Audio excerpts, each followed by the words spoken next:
Olá, pessoal, tudo bem? Bom, nós vamos começar hoje então um novo tema, né? O tema que nós vamos dar início hoje é atos, termos e prazos processuais, tá? Então, um novo tema que a gente vai ver, tá? Então, nós vamos dividir esse tema em duas partes. Eu vou falar de atos e termos para vocês e depois a gente vai falar numa outra parte de prazos processuais, tá bom? Então, muita coisa que eu vou falar hoje, eu acredito que vocês já saibam, tá? Porque não tem tanta diferença dessa matéria do processo civil e processo de trabalho. Eu vou destacar nessa matéria os pontos da área trabalhista, né? Ou seja, como que a CLT analisa os atos, termos e prazos no processo de trabalho, né? Então a gente vai focar, obviamente, dentro do processo de trabalho. É uma parte mais teórica, né? A parte de prazos é um pouco mais prática, fácil de vocês entenderem, porque a contagem, né, o principal é como que conta, se são dias úteis, corridos ou não, mas a parte de atos e termos é um pouquinho teórica, mas eu coloquei para vocês em anexo uma apostila em Word com 4 páginas, 4 laudas, que é o que a gente vai falar agora, tá bom? Então dá para você acompanhar tranquilamente, dá para você pausar se você precisar, tá? Coloquei os artigos, então ficou bem ali montadinho para vocês terem esse material para estudar, tá bom?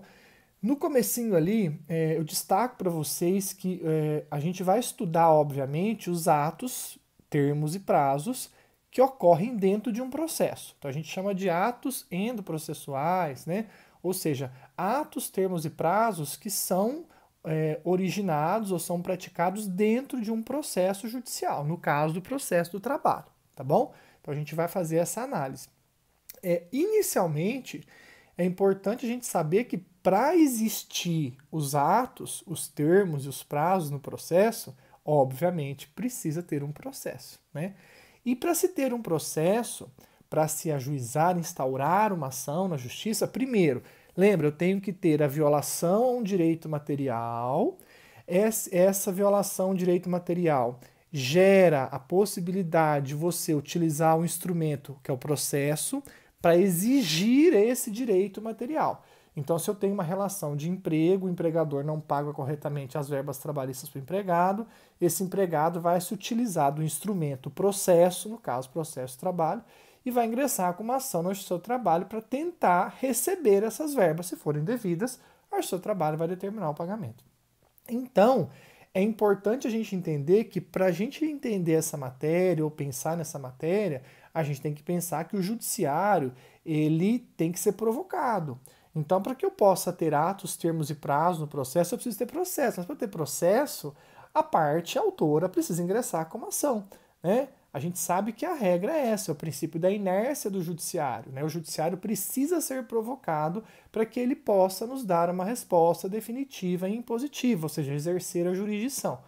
Então, antes da gente começar os termos e prazos, é bom que isso fique bem fixado. A gente vai analisar os pontos principais de atos, termos e prazos dentro de um processo, mas para eu começar, né, para eu poder ter toda essa matéria, eu preciso ter um processo. Para eu ter um processo, eu preciso que uma parte que teve o seu direito material violado ingresse com uma ação na justiça, provoque o judiciário, para que então o judiciário possa me dar uma resposta. Aí nós vamos ter uma sequência, assim que a ação é ajuizada, é o primeiro ato, é o ajuizamento da ação, nós vamos ter uma sequência de atos coordenados. Por isso que a gente viu os ritos, né? Então, no rito ordinário, a sequência vai ser uma, no rito sumaríssimo, a sequência vai ser outra. Então, o processo é uma prática coordenada de atos, né, que vai chegar no resultado, na sentença, favorável ou desfavorável. Lógico que o objetivo de quem ingressa com a ação é ter uma sentença favorável, ter um resultado favorável, ter uma sentença definitiva, transitada e julgado favorável. Mas, para isso, existem vários atos processuais que deverão ser praticados, prazos que deverão ser respeitados, termos processuais, né? A transcrição do ato, a gente vai ver isso. Então, veja, nós precisamos ter uma ação para que esses atos todos sejam praticados. E tendo uma ação provocando o judiciário, nós vamos ter então a movimentação de um processo, e o processo é isso. Eu coloquei para vocês inicialmente aí, ó, se vocês pegarem a apostila, tem aí, ó, vamos estudar atos, termos e prazos dentro do processo, né? Inicialmente, para existir um processo judicial, é necessário que o cidadão provoque o judiciário em razão do princípio da inércia do judiciário, né? O conceito do Renato Saraiva.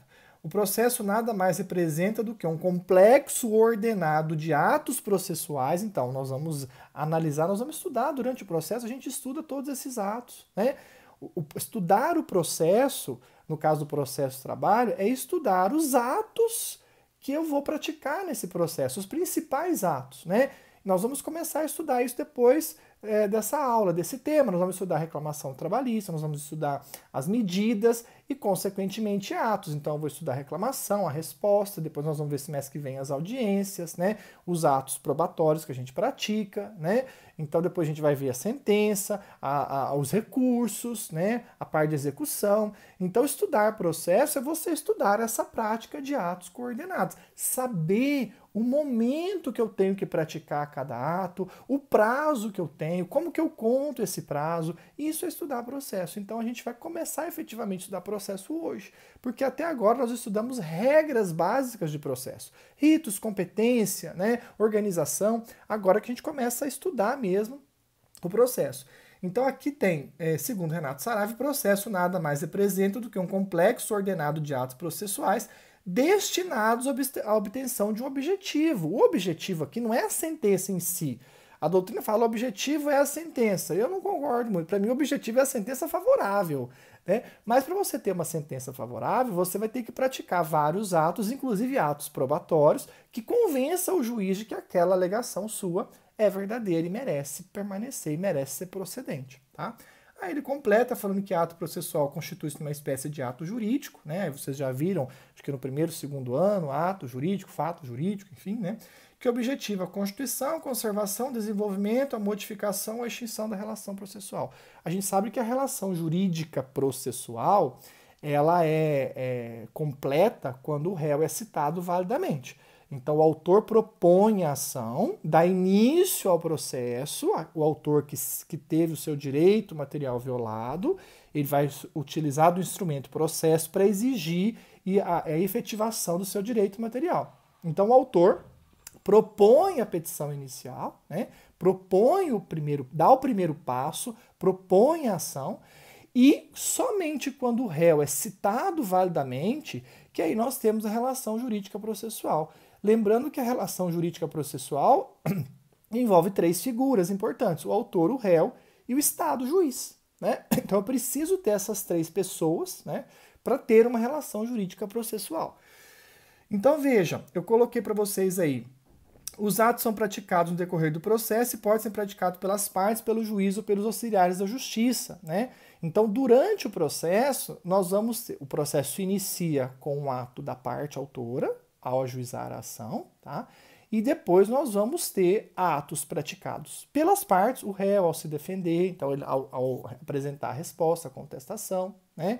Nós vamos ter as audiências, onde eles vão apresentar as provas, né? Recursos. Mas durante o processo também tem atos que o juiz vai praticar e auxiliares da justiça vão praticar. Por exemplo, uma perícia, né? Então, o perito é um auxiliar da justiça. Os servidores, ao darem atos meramente ordinatórios, né? Dar prosseguimento ao feito, mandar intimar uma parte, a outra, né? Então, a gente tem, no processo, atos processuais praticados, tanto pelas partes, que são, né, o principal, porque elas que geram a discussão, o litígio em razão delas, o Estado tem que solucionar, o Estado foi provocado para resolver esse problema entre as partes, né? E nós temos também atos praticados pelos juízes e pelos seus servidores, pelos seus auxiliares, tá bom?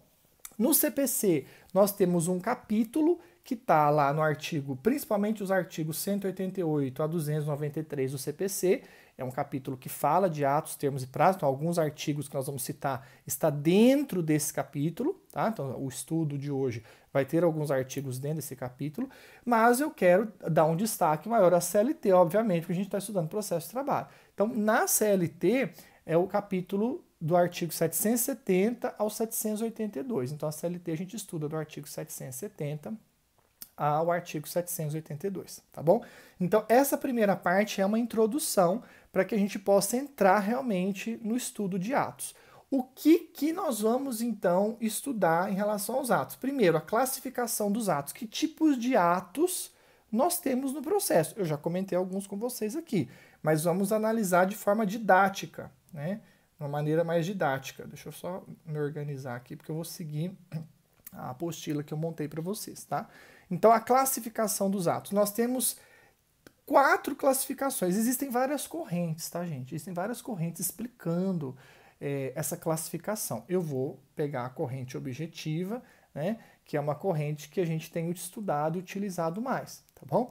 Então, segundo a corrente objetiva, que classifica os atos processuais, ela classifica os atos processuais em 4 tipos. Olha aí, ó, postulatórios, atos de desenvolvimento, atos de instrução e atos de provimento. O que são os atos postulatórios? São os atos que a parte, ou que uma das partes, ou que as partes têm de pedir algo ao juízo. O principal ato postulatório é o ato do autor ao ajuizar a ação, porque ele está fazendo uma petição inicial, então ele está postulando algo em juízo. Mas nada impede que o réu também faça isso na reconvenção. O réu na reconvenção ele também está postulando, ele também está pedindo alguma coisa, né? Então, atos postulatórios ocorrem quando há a solicitação, requerimento das partes, quando elas postulam algo, quando elas requerem algo. O exemplo que eu coloquei aqui para ficar mais fácil é o primeiro ato. O primeiro ato, que é a petição inicial, já é o ato típico postulatório. Ou seja, o autor que teve um direito material violado está postulando através do processo a efetivação daquele direito, ou seja, o recebimento daquele direito. Tá? Então, este é um ato postulatório. Só lembrando que a relação jurídica, eu até coloquei aqui para vocês, a relação processual só vai ser realmente formalizada quando o réu for citado validamente, porque se eu não tiver a citação do réu, eu não tenho uma relação jurídica processual formada, tá bom? Mas o ato postulatório seria isso. O ato de desenvolvimento, atos praticados durante o processo, atos que são praticados no curso do processo. E aqui a gente pode citar atos meramente ordinatórios, atos que são de competência dos servidores, dos auxiliares, que não precisam da assinatura do juiz. Atos de cumprimento, de receber uma petição de uma parte, tem que intimar a outra. Então, são atos de secretaria, atos que vão dando impulso ao processo, né? Estes atos de desenvolvimento eu coloquei para vocês aqui, ó. O exemplo clássico são os atos meramente ordinatórios, que não dependem da assinatura do juiz, são praticados pelos seus servidores, né? Como, por exemplo, uma parte junta um documento, a outra o servidor vai mandar intimar a outra, né, para ter vista desse documento. Então, isso não precisa do juiz fazer, né? Assim que uma parte, a lei determina que seja feito isso, né?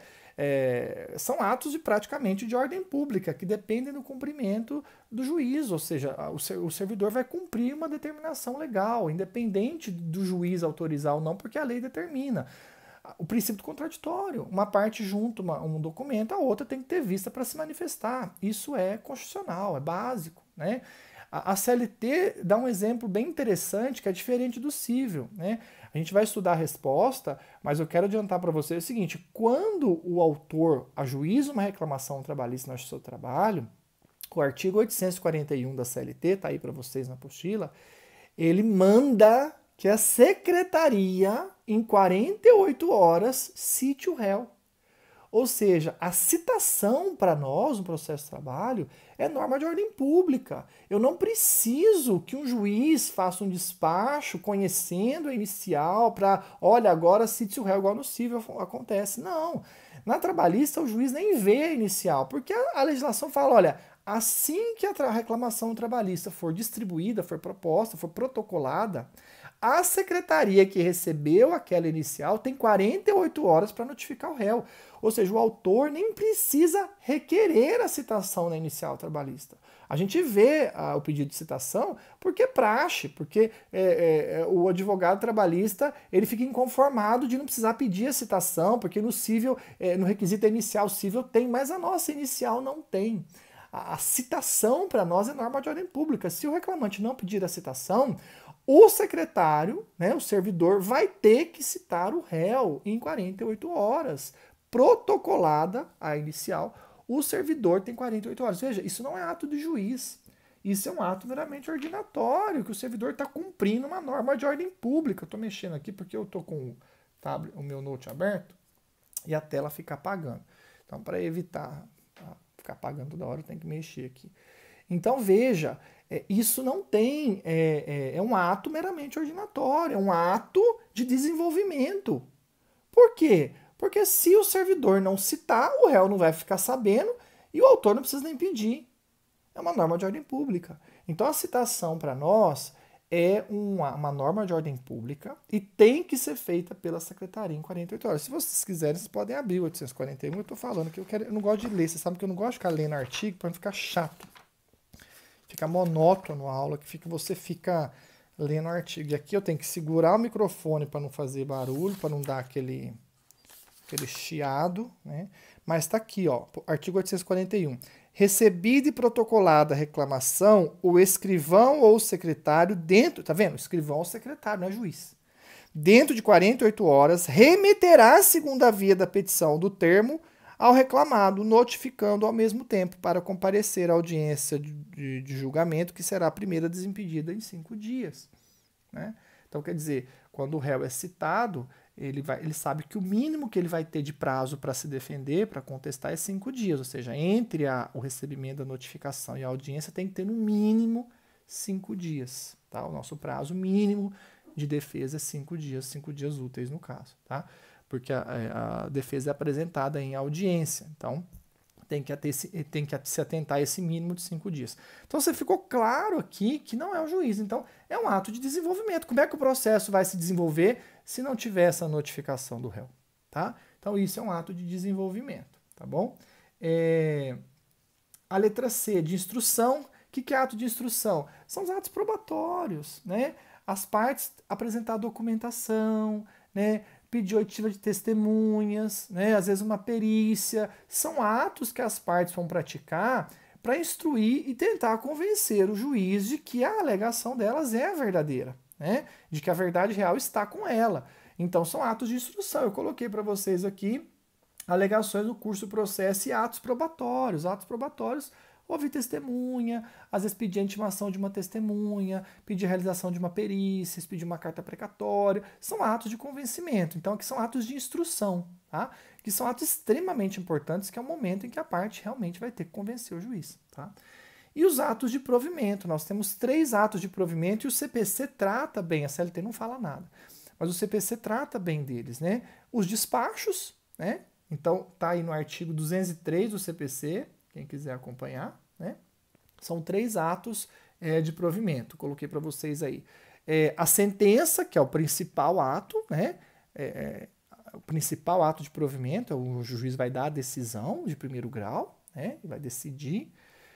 Decisões interlocutórias são decisões no curso do processo, decisões importantes, mas que não põem fim ao processo, né? Por exemplo, deferir uma testemunha, deferir uma perícia, né? Deferir uma liminar numa tutela antecipada, né? São decisões interlocutórias, decisões que ocorrem no curso do processo, importantes para o processo, mas que não põem fim ao processo, né? E os despachos, né? Os meros despachos que os juízes, né, aqueles despachos simples, cumpra-se, né? Então, aquelas coisas, os detalhes, vamos dizer, os pontos mais simples do processo, as decisões mais simples, são os despachos, tá? Lembrando que os atos meramente ordinatórios, que também está nesse artigo, independe do juiz. Os despachos têm a assinatura do juiz, as decisões interlocutórias e as sentenças, por isso que são atos de provimento, porque tem algum peso de decisão, tá? Mesmo um mero despacho tem algum peso de análise. As decisões mais importantes, obviamente, a sentença e as decisões interlocutórias, tá bom? Só lembrando que as decisões interlocutórias para nós são irrecorríveis de imediato, tá? O seu trabalho não tem recurso de imediato de decisão interlocutória. Se caso ela for terminativa do feito e comportar um recurso, vai ser recurso ordinário. A gente não tem agravo de instrumento para as decisões interlocutórias no processo de trabalho, tá?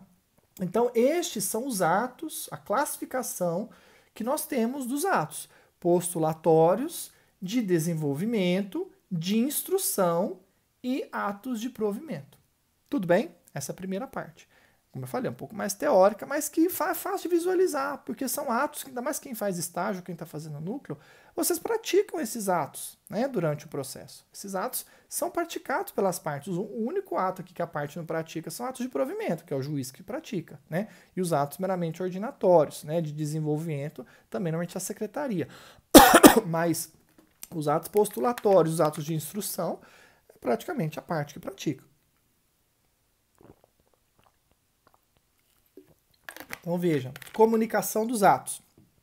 Como é que as partes são comunicadas dos atos processuais, né? Se uma parte pratica um ato, como é que a outra é comunicada? Nós temos aqui 3 maneiras de se comunicar o ato processual para a parte. Ou seja, 3 formas, 3 espécies de comunicação. 3 maneiras que o Estado pode comunicar. Citação, intimação e notificação no processo do trabalho. Tá? Citação, eu peguei até o conceito do CPC, tá? Citação é o primeiro ato do processo, é o ato em que o réu toma ciência de que existe um processo em relação a ele, né? Que foi ajuizada uma ação contra ele, em face dele. E aí ele vem fazer parte da relação processual. Então eu peguei o conceito do CPC, ó. Citação é ato pelo qual são convocados o réu, o executado ou o interessado para integrar a relação processual. É o primeiro ato, né? Veja, a CLT não usa o termo citação na fase de conhecimento, ela usa citação só na execução. No artigo 880 ela fala, na execução o réu será citado e tal, mas na fase de conhecimento ela usa o termo notificação. Eu já explico isso, tá? Mas citação, quando toda vez que o réu receber a primeira comunicação de que, ó, você teve uma ação ajuizada, né, por fulano de tal em face da sua pessoa ou da sua empresa, né? Aqui é para você tomar ciência dessa ação. Isso é a citação. É o ato em que se dá ciência de que o processo existe. É ali que o réu vai fazer parte da relação jurídica processual. É um dos atos mais importantes do processo, porque se a citação for nula, se ela for inválida, acabou com o processo. Volta tudo de novo. É um vício que é muito grave. Então é extremamente importante a citação, que o réu seja citado validamente. Tá? Então o primeiro ato é a citação. Depois, os demais atos durante o processo são comunicados através de intimações.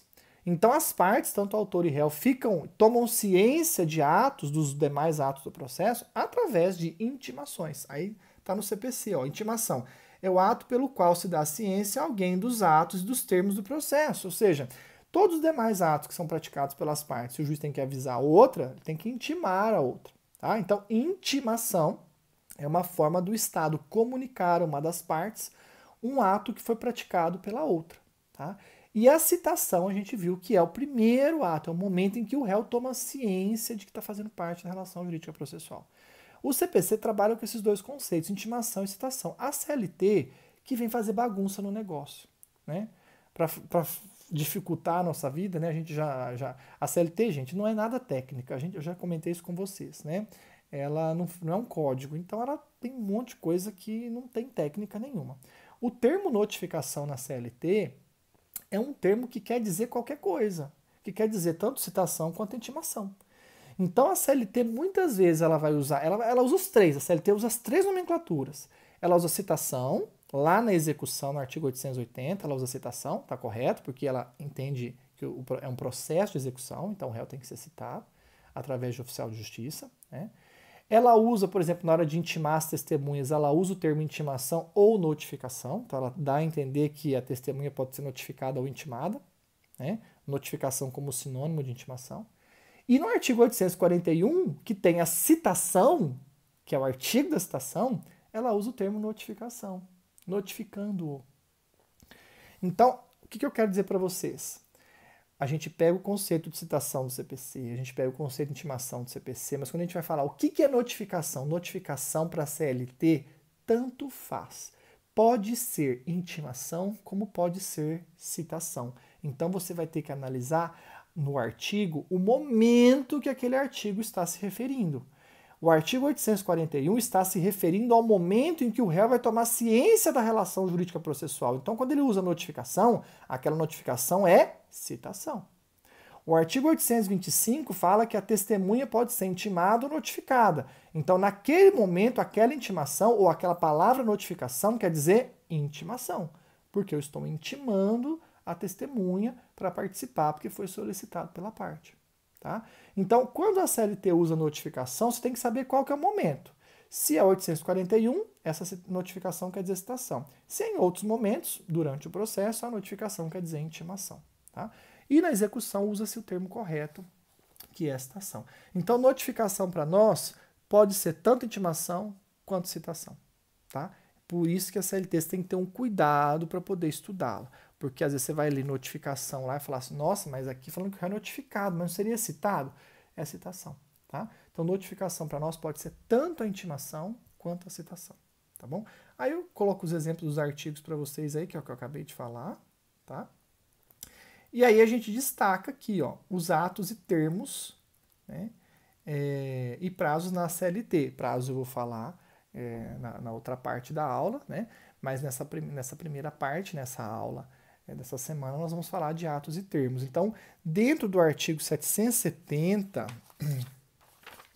até o 782, a gente fala sobre atos e termos e prazos. Então, o ato, termos e prazos está dentro desse artigo, tá? Eu vou destacar aqui para hoje a parte de atos e termos, tá? Então eu coloquei para vocês aí, ó. Artigo 770. Os atos processuais serão públicos. Então, atos são públicos. Todo mundo tem o direito de consultar qualquer processo, tá? Principalmente se é parte. Vocês vão ver aqui, ó, isso dá muita briga, é o artigo 779. As partes dos seus procuradores poderão consultar com ampla liberdade os processos nos cartórios ou secretarias. Então, as partes não podem ter impedimento nenhum para consultar processo. E, às vezes, a parte quer analisar um processo, quer ver um processo, e o juiz não deixa por algum motivo, e cabe até mandado de segurança, porque é uma previsão legal, direito líquido e certo. As partes e os seus advogados terão ampla liberdade na consulta do processo. Novamente, é o artigo 779. Tá? Lógico que eu, não sendo parte, né, vou poder ver esse processo também, mas se ele tiver numa diligência, alguma coisa, eu não vou ter a mesma liberdade para consultar do que uma parte. Né? Mas os processos, os atos processuais, em regra, são públicos. Quando que não são públicos? Ou seja, quando o juiz decreta o segredo de justiça? Quando o interesse público determinar ou quando o juiz perceber que a intimidade, a privacidade de uma das partes pode ser colocada ali, né, violada, e aí o juiz vai decretar o segredo de justiça. Eu até coloquei para vocês aí um assédio moral muito complexo, né, um assédio sexual, né? Então a gente tem situações de assédio sexual. Assédio sexual normalmente se decreta segredo de justiça, né? Então quer dizer, as partes vão poder olhar, mas os outros cidadãos não. Então a gente tem que ter esse cuidado. Então, quando o interesse público estiver em jogo e quando o juiz perceber que pode gerar uma violação a um direito fundamental da parte, ele decreta o segredo de justiça, tá? Mas a regra é que os processos são públicos. Então, o 770 diz: os atos processuais serão públicos, salvo quando o contrário determinar o interesse social, né? E realizar-se-ão nos dias úteis das 6 às 20. Aí deixa eu só comentar mais um pouquinho. Não, acho que é isso mesmo. Aí eu ia perguntar aqui, o horário dos atos, né? Então, os atos são públicos, tem a exceção de interesse público, né, interesse social. Aqui ele fala até interesse social. O interesse social envolve tanto o interesse público quanto o interesse privado da parte em não ter a sua intimidade, a sua privacidade exposta. Né? Então o juiz vai pesar isso. O horário dos atos, vocês têm que analisar o seguinte: se eu estou no PJE, eu posso praticar os atos a qualquer momento. Né? A legislação diz que da meia-noite às 6 da manhã o sistema pode estar em manutenção e tal, mas se eu tenho um prazo para cumprir no processo eletrônico, eu vou ter até as 24 horas do último dia do prazo. Então, quem trabalha com PJE sabe que é muito mais fácil em relação de flexibilidade de prazo, porque você pode praticar os prazos até as 24 horas do último dia, né? Praticar os atos até as 24 horas do último dia do prazo. Se o processo é físico, aí já não dá. No processo físico, os atos só podem ser praticados entre as 6 da manhã e as 20 horas. Né? Então, veja, se a secretaria vai até as 17, 18, o seu processo é físico, não vai dar para você fazer protocolo nenhum depois das 18 horas. Tá? Quando ele fala os atos podem ser praticados das 6 às 20, é porque os oficiais de justiça poderão, então, realizar mandados, né, diligências neste horário, das 6 às 20. Agora, se eu tenho um processo físico e o seu trabalho abre das 8 às 18, eu sei que eu vou ter que praticar os atos naquele processo físico das 8 às 18 nos dias úteis. Né? em que pese o CPC trazer que sábado é um dia útil, a Justiça do Trabalho, o Judiciário não trabalha sábado e domingo. Então, se eu tenho um processo físico e eu quero praticar um ato nele, vai ter que ser no horário de abertura do seu trabalho. No caso, na nossa região aqui em Londrina, é das 8 às 18, né? De segunda a sexta. Se o processo é PJE, eu não tenho essa, vamos dizer assim, essa limitação. Eu posso praticar os atos até sábado e domingo. Se o processo tiver lá ou não tiver em manutenção do sistema, eu posso praticar o ato, respeitando, obviamente, os prazos, que tem que ser até as 24 horas do último dia, né? E ainda a gente vai ver que os prazos correm em dias úteis e tal. Então, no processo eletrônico, essa questão de flexibilidade é muito maior em termos para as partes praticarem os atos, tá? Mas no processo físico, das 6 às 20, tá? O processo eletrônico agora começou a ser colocado nos editais de concurso, tá? Ainda na OAB não caiu nada de PJE, mas está no nosso edital, tá? Pode cair. Eu vou tentando em todas as aulas falar um pouquinho do PJE e do processo físico para mostrar para vocês as diferenças, tá? Mas o processo eletrônico, vocês vão ver que só na hora que começa a advogar mesmo, na hora que começa a praticar, tem vários detalhes, por mais que a gente coloque aqui algumas coisas, né? O negócio na hora de fazer, né? Não é muito simples, então você precisa ter um treinamento, a OAB fornece esse treinamento para vocês, né? Porque a gente explica algumas regras aqui, mas na hora que você vai começar a advogar, as coisas são diferentes, né? Então o PJE tem os seus bônus e os seus ônus, então aí o advogado tem que estar atento em relação a isso, tá? Mas no processo físico, os prazos vão os atos podem ser praticados em dias úteis das 6 às 20. Posso praticar, ou melhor, eu não, né? A parte em si no processo físico não vai praticar ato em feriado, mas um oficial de justiça pode fazer uma penhora, pode realizar um ato num domingo ou no feriado. Aí tem o parágrafo único aí do 770, isso tem caído bastante, faz tempo que não cai, mas costuma cair bastante nas provas, né? A penhora poderá realizar-se em domingo ou dia de feriado mediante autorização expressa do juiz. Então, se o juiz está percebendo que a parte está se esquivando durante a semana oficial de justiça não consegue cumprir o mandado, o juiz pode autorizar que o mandado seja cumprido em domingos e feriados, mas aí precisa da autorização do juiz. Quando sai do horário das 6 às 20, então quando o oficial precisa cumprir o mandado fora desse horário, ou em domingo e feriado, tem que ter autorização do juiz, tá? Se for em dias úteis, das 6 às 20, o juiz pede o mandado, o oficial vai cumprir sem necessidade de especificação. Ele vai cumprir das 6 às 20 em dias úteis. Agora, se ele não estiver conseguindo cumprir, precisar cumprir fora disso, aí o juiz tem que autorizar, ok? Que é o parágrafo único aí do 770, tá bom? O que mais que a gente tem aqui, coloquei para vocês? Horário das audiências. Muito comum cair nas provas para vocês confundirem. Por quê? Os atos nos processos físicos são das 6 às 20, né? As audiências, elas deverão ser realizadas, olha, artigo 813, né? Entre as 8 e as 18 horas, em dias úteis também, tá? E a duração máxima é de 5 horas. Há um entendimento que dois entendimentos, que quer dizer que quando o 813, vamos ler o 813, que aí fica melhor para vocês entenderem o que eu quero dizer. O 813 diz assim, cadê? As audiências dos órgãos da Justiça do Trabalho serão públicas. Então, confirmando, é um ato processual público, né? Só vai ter segredo de justiça se o processo tiver segredo de justiça, o juiz pode, então, fechar ali a portinha e não deixar ninguém entrar. E avisa, né? Audiência, segredo de processo, segredo de justiça, ninguém pode entrar. E realizar-se-ão na sede do juiz ou tribunal em dias úteis, previamente fixados. No nosso caso é de segunda a sexta. Em Londrina, praticamente é de segunda a quinta. Dificilmente tem audiência na sexta-feira. Entre 8 e 18 horas. Então, as audiências só podem ser marcadas entre as 8 e as 18 em dias úteis. Não podendo ultrapassar 5 horas seguidas. Aqui, salvo quando houver matéria urgente. Há quem entenda que quer dizer que uma audiência pode chegar até 5 horas, que seria o máximo para cada audiência, 5 horas. E há quem defenda que essas 5 horas não é para uma audiência, é para a pauta toda. Que a pauta não poderia durar mais que 5 horas. O que eu tenho visto na prática é que a interpretação da juizada, né, é de que a audiência, cada audiência, não pode durar mais que 5 horas. Tá? mas né, tem essas duas interpretações. Há quem entenda que a pauta inteira, todas as audiências do dia não pode durar mais que 5 horas, né? Ou uma audiência não pode durar mais que 5 horas. Gente, as audiências do seu trabalho, você pega as pautas, os juízes fazem não sei quantas por dia. É 5 minutos de uma conciliação para outra e 20 minutos de uma instrução para outra. É óbvio que se a sua audiência de instrução está no meio do dia, vai ter atrasos, né? Então, assim, não dá, com essa quantidade de audiência que se coloca em pauta, de se fazer em 5 horas. Eu não consigo ver, né? Porque se o juiz faz de manhã e à tarde, a pauta é o dia inteiro, né? Então, veja, eu já fiz uma audiência que durou 4 horas. Eu fiz uma audiência em Cornélio e eu comecei às 10 da manhã e terminei às 3 da tarde. Eu tava meio gordinho e coloquei o terno e eu tava com uma dor nas costas e aí pedi licença, levantei, fiz a audiência praticamente em pé e eu fazia assim toda hora, né?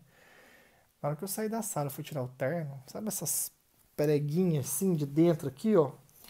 Tudo estourado. Tudo estourado. Eu tava gordo, né? O terno não tava cabendo, eu peguei o blazer e coloquei na hora e ficou aquela coisa estufada e eu com dor nas costas, estourei. Eu tava assim, eu cheguei no final, às 15 horas, a juíza estava estressada, mas isso era uma juíza nova também, na época uma juíza que deixou o autor e réu falar até se o céu era azul, se não era, enfim, né? Normalmente juízes mais experientes são mais ligeiros, mais rápidos, a não ser uma audiência realmente complexa, tem várias testemunhas, aí demora mais. Mas não era o caso, essa audiência podia ter durado 1 hora. E durou 4 horas, das 10 às 15. Né? Morrendo de fome, não tinha tomado café, enfim, fui almoçar 3 e pouca da tarde e ainda rasguei o terno. Né? Então, quer dizer, uma audiência, 4 horas. A juíza provavelmente interpretou que essas 5 horas quer dizer o quê? O limite máximo de uma audiência e não da pauta inteira. Né? Então, audiência, dias úteis das 8 às 18. Os demais atos processuais, dias úteis das 6 às 20. Tá? O que mais aqui? Atos no domingo eu já coloquei para vocês, já respondi. Né? Comunicação dos atos na CLT. Eu já coloquei para vocês aí o seguinte: a citação para nós, segundo o artigo 841, é assim, a regra, né? Em qualquer rito, tá? Sumaríssimo ou ordinário. A regra é que a citação seja feita por correio, até se for para citar a administração pública, porque tem um regramento que diz que a administração pública teria que ser citada pessoalmente, mas há um entendimento no seu trabalho que, inclusive, a administração pública direta, as suas autarquias e fundações, são citadas, poderão ser citadas por correio. Tá? Então, a nossa regra é que a citação seja feita por correio, com AR, com aviso de recebimento. Quando o réu recebe a citação, vem o AR, ele assina o AR, né? Quem está ali assina o AR e devolve. Tá? E aí o juiz vai ter a comprovação de que quem recebeu, o dia, né, certinho. Então, a regra é que seja feito por correio. Só que no rito ordinário, no sumaríssimo, eu não posso ter citação por edital. No rito ordinário, o que a CLT diz lá no 841, parágrafo 1º? Que se o réu estiver criando embaraços, né, ou se ele não estiver sendo localizado, é possível, então, se pedir a citação por edital. Então, veja, nós não temos a citação por oficial de justiça na fase de conhecimento, só na execução. Só na execução que o réu é citado pessoalmente. Na fase de conhecimento, primeiro tenta-se por correio. Se o rito for ordinário e não deu o correio, porque se for sumaríssimo e não deu o correio, o processo é arquivado. Se o rito for ordinário e não deu certo o correio, aí se faz citação por edital. Para ter uma citação pessoal por oficial de justiça, a autora, tem que falar: olha, não adianta fazer a citação por correio, porque ele está se recusando, não adianta fazer por edital, eu quero que seja feito por oficial de justiça. Tem que solicitar e justificar. Aí o juiz pode deferir.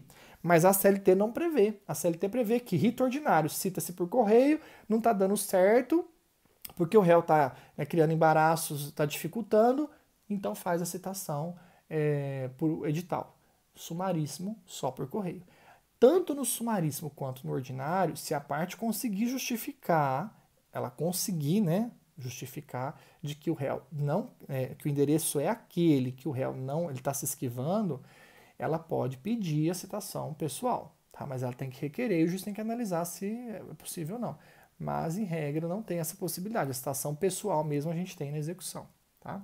Aí eu coloquei para vocês, o que supre a falta de citação, né? Se o réu, às vezes acontece do réu ser citado no endereço errado, na empresa do lado, né? E se o réu tomou ciência, foi para a audiência e fez a defesa, ele supre a falta da citação, tá? Então aqui, ó, tá no artigo 239, parágrafo 1º. Então quando eu pergunto o que supre a falta de citação ou a citação irregular? Porque é um vício. Se o réu não tomar ciência mesmo, se ele provar que foi no endereço errado, mesmo que já está lá na execução, sendo executado, ele fala, nossa, mas eu nem sabia desse processo, como eu estou sendo executado? Aí ele vê que o endereço está errado, gente, anula tudo. Anula tudo, volta desde o início. Por isso que a citação tem que ser válida, tem que ser no endereço correto. Aqui diz assim, que supra a citação, o comparecimento espontâneo do réu ou do executado supre a falta ou anulidade de citação, fluindo a partir dessa data o prazo para apresentação de contestação ou de embargos de execução. Então, quer dizer, no caso de uma fase de conhecimento, porque na fase de execução o réu é citado pessoalmente, então é mais difícil ter problema. Agora, na fase de conhecimento que vai no correio, às vezes entregou no lugar errado, isso pode acontecer, né?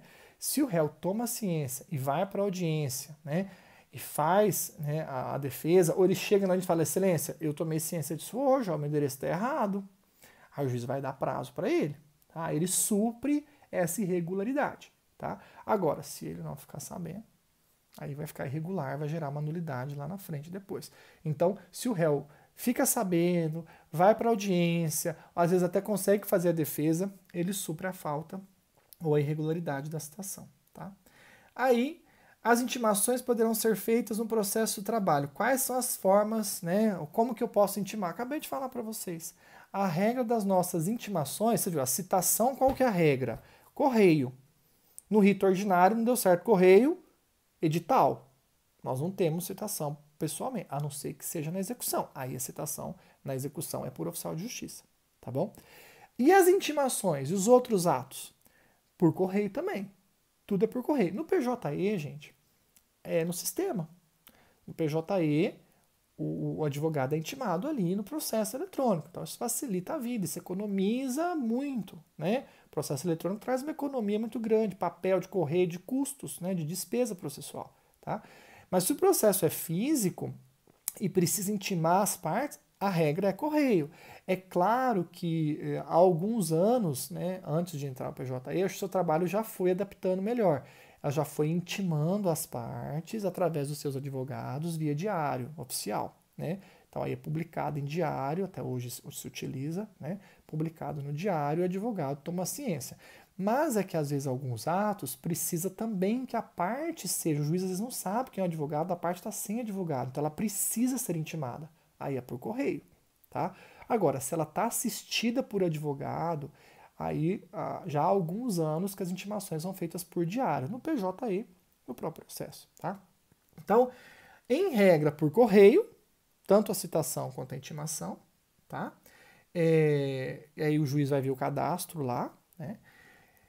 Publicação em edital.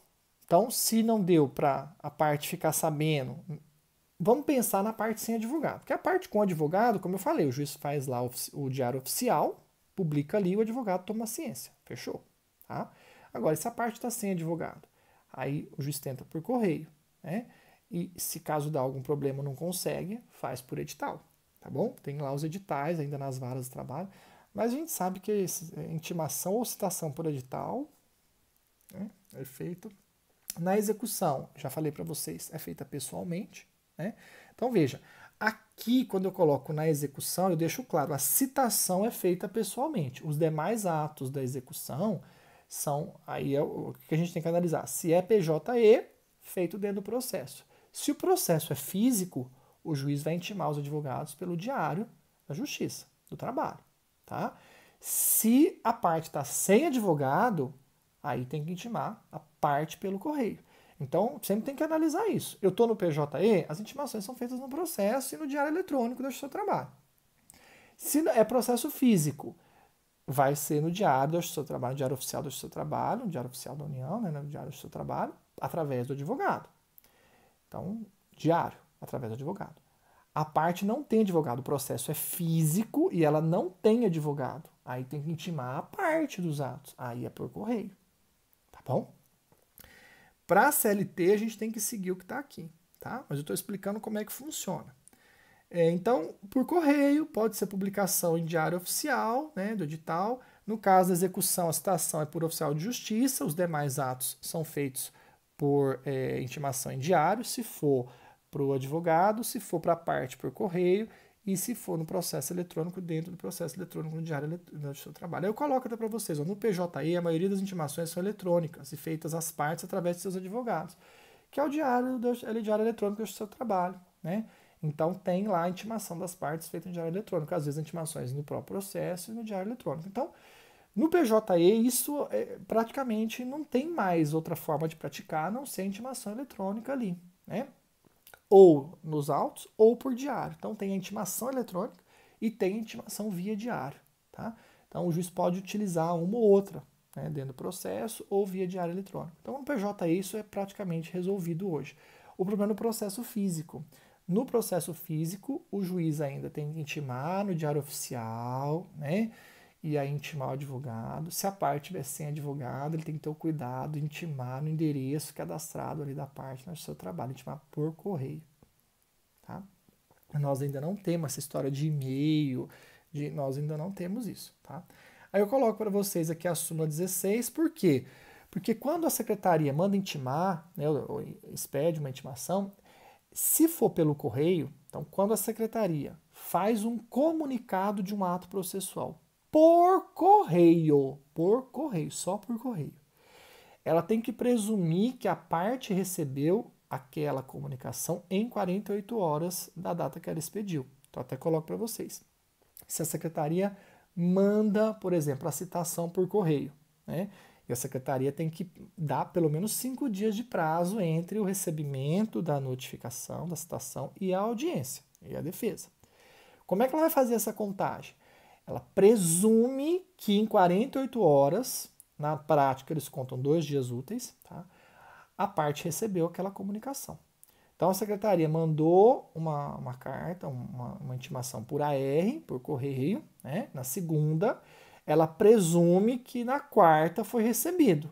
E ela começa, então, no caso da audiência, a contar pelo menos 5 dias na quinta-feira. Então, quinta, sexta, ela pula sábado, domingo, segunda, terça, quarta. Então, quer dizer, ela só vai poder marcar audiência para o réu se defender a partir da quinta-feira da outra semana, porque ela tem que dar pelo menos 5 dias úteis para o réu se defender, entenderam? Então, quer dizer, ela mandou a notificação por correio na segunda. Ela vai presumir, ó, então, 48 horas ou 2 dias úteis.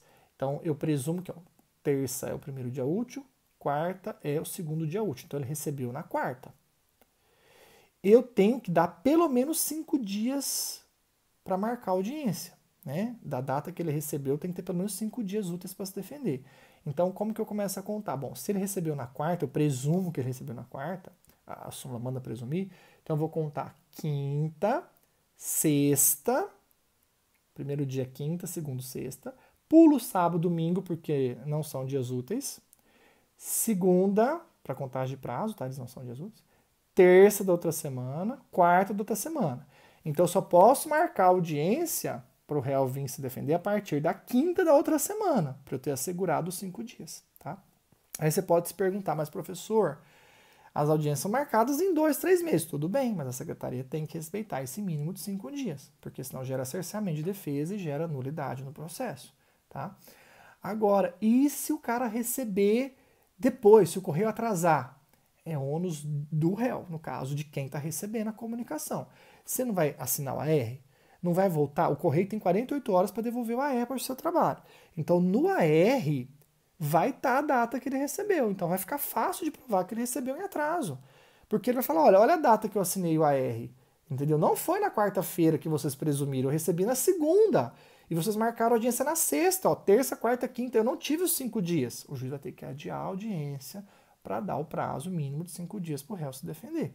Então, é ônus de quem está recebendo provar que recebeu fora dessas 48 horas.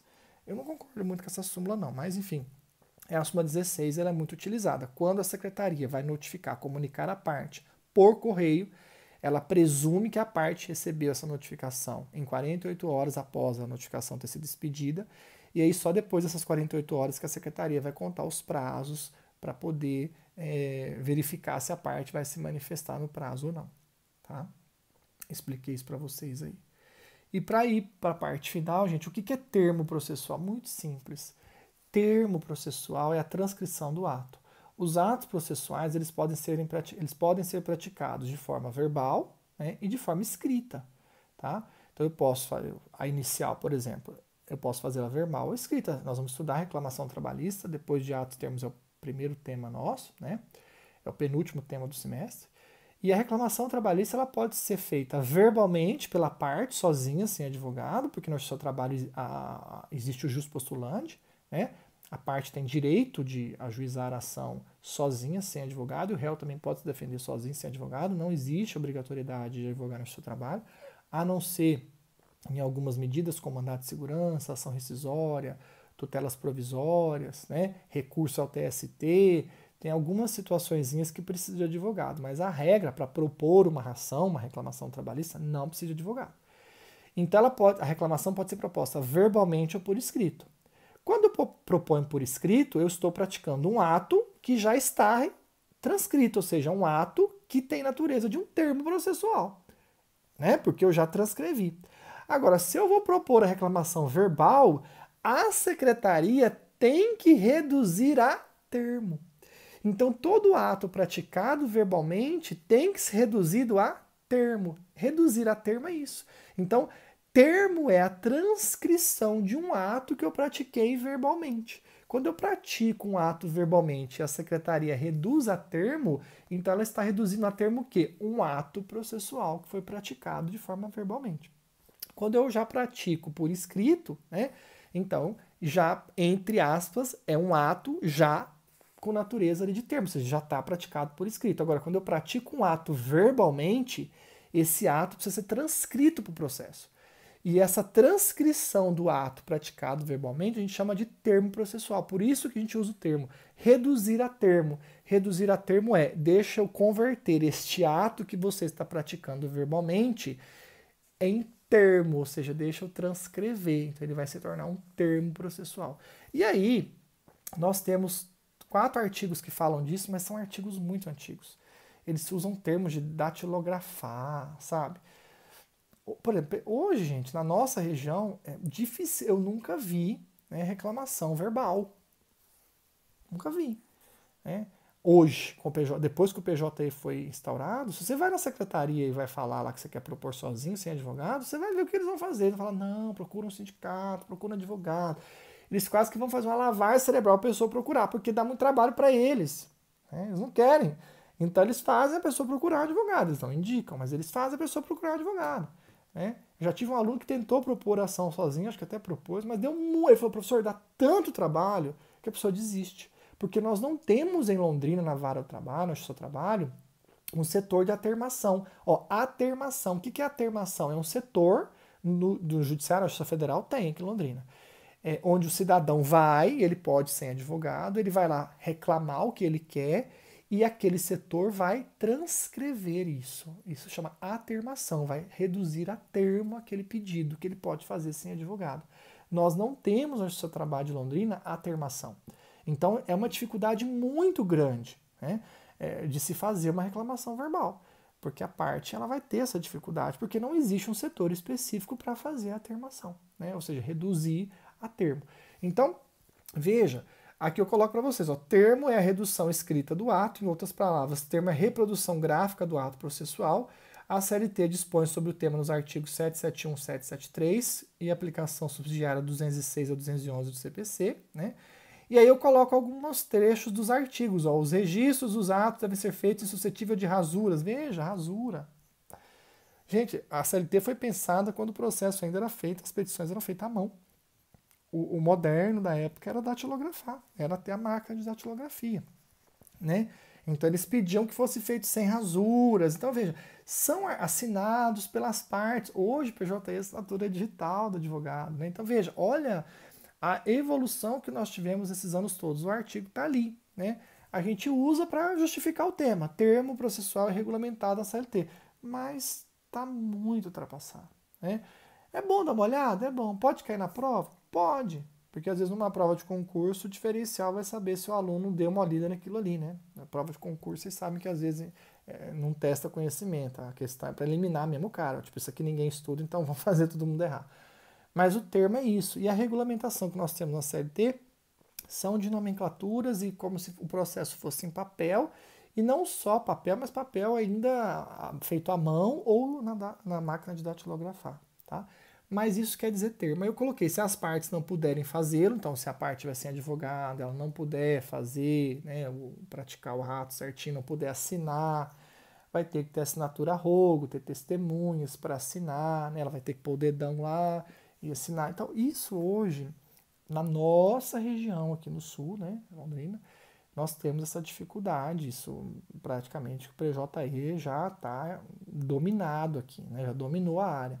Mas se a gente pensar em regiões lá de cima, interior, né, do norte do país, né, centro-oeste, talvez a gente tenha internet com bastante dificuldade, o processo eletrônico não está tão disseminado assim, essas regras acabam sendo utilizadas, né? Os advogados ainda têm que fazer no computador, já fazem tudo no computador, ninguém faz mais à mão, né? Mas com os cuidados que tem que ser feitos, né? Mas ninguém mais usa carimbo, essas coisas, né? Então veja, só queria destacar isso, termo é muito simples. Aí eu coloquei para vocês. Assim os atos podem ser escritos ou verbais, aquilo que eu falei para vocês. E o termo é a transcrição do ato quando é praticado verbalmente, tá bom? Então, atos e termos é isso, tá, pessoal? Na próxima aula eu vou falar de prazos, tá? E aí depois nós vamos ter uma aula de reclamação, os requisitos de reclamação, porque a parte prática é com a professora Flávia, né? E depois uma aula de resposta, também os principais pontos das respostas, né? Exceção, contestação, reconvenção. A parte prática é com a professora Flávia. Eu não vou entrar na parte prática, ensinar a fazer a peça, porque vocês têm aula específica com ela.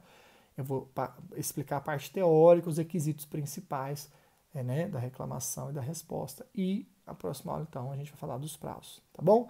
Até mais. Dúvidas, me mandem por WhatsApp. A apostilinha está aí para vocês acompanharem. Tudo que eu falei está aí. Qualquer dúvida, se tiver algum errinho, alguma coisa, me mandem que eu também faço a correção, tá bom? Até mais.